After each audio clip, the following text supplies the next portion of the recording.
आज हम आपको अल्लाह के पैगंबर हजरत मूसा अलैहिस्सलाम और 3 कश्तियों का बहुत ही जबरदस्त वाकया बताने वाले हैं। इसीलिए इस वीडियो को पूरा जरूर देखें और इसे जरा भी मिस न करें। हजरत मूसा अलैहिस्सलाम कलीमुल्लाह थे और अल्लाह से बातें किया करते थे। आपको कई मर्तबा अल्लाह से हम कलाम होने का मौका मिला, जिसका जिक्र अल्लाह रब्बुल इज्जत ने कुरान पाक में भी किया है। हजरत मूसा अलैहिस्सलाम अल्लाह के वो पैगंबर भी है जिनका नाम कुरान पाक में सबसे ज्यादा मर्तबा आया है। आप अलैहिस्सलाम का नाम कुरान पाक में लगभग 136 मर्तबा आया है। आप अल्लाह रब्बुल इज्जत से कोहे तूर पर हम कलाम हुआ करते और अल्लाह से बातें किया करते थे। इसको लेकर कई सारे वाकयात भी हमें देखने को मिलते हैं, जिसका जिक्र कई किताबों में किया गया है। एक ऐसा ही वाकया हजरत मूसा अलैहिस्सलाम और 3 कश्तियों का है, और वो कुछ इस तरह है कि एक मर्तबा हजरत मूसा अलैहिस्सलाम को अल्लाह ने हुक्म दिया कि ए मूसा समंदर की तरफ जाओ, वहाँ 3 कश्तियां डूबने वाली हैं, जाओ और उन्हें खबरदार करो। अल्लाह का हुक्म मिलते ही हजरत मूसा अलैहिस्सलाम फौरन समुंदर की तरफ चले गए। कुछ देर आप वहाँ रुके तो एक कश्ती आती दिखाई दी, जो आहिस्ता आहिस्ता साहिल की तरफ आ रही थी। आपने उन्हें खबरदार किया और कहा कि ए कश्ती वालों,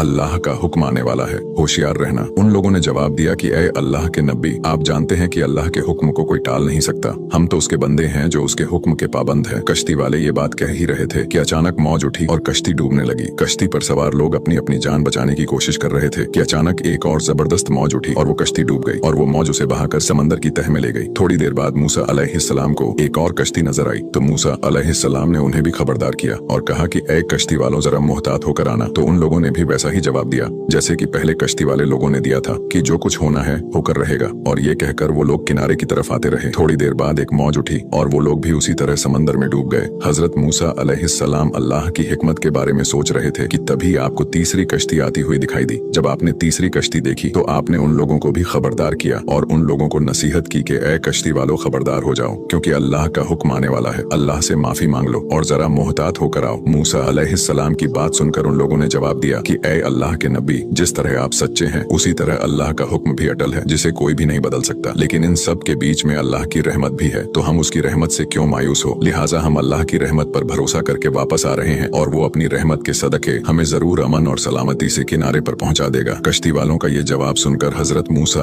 अलैहिस्सलाम खामोश हो गए। जब वो कश्ती सही सलामत किनारे पर आ गई तो हजरत मूसा अलैहिस्सलाम सोचने लगे कि अल्लाह ने 3 कश्तियां डूबने का फरमाया था, लेकिन सिर्फ 2 कश्तियां ही डूबी और तीसरी हिफाजत के साथ कैसे वापस आ गई। तभी अल्लाह रब्बुल इज्जत ने फरमाया कि ए मूसा, आपने सुना नहीं कि तीसरी कश्ती वालों ने क्या कहा। उन्होंने मेरी रहमत को तस्लीम किया और मेरी रहमत को आवाज दी और उस पर पूरा तवक्कुल और भरोसा भी रखा, इसलिए ये कश्ती मेरी रहमत के तफील बच गई, क्योंकि जो भी मेरे दरवाजे पर आकर सदा देता है मैं उसे कभी ना उम्मीद नहीं करता। सुभान अल्लाह। एक हदीस में आता है कि अल्लाह ताला ने जब मखलूकात को पैदा फरमाया तो अर्श पर यह लिख दिया कि मेरी रहमत मेरे गजब पर गालिब है।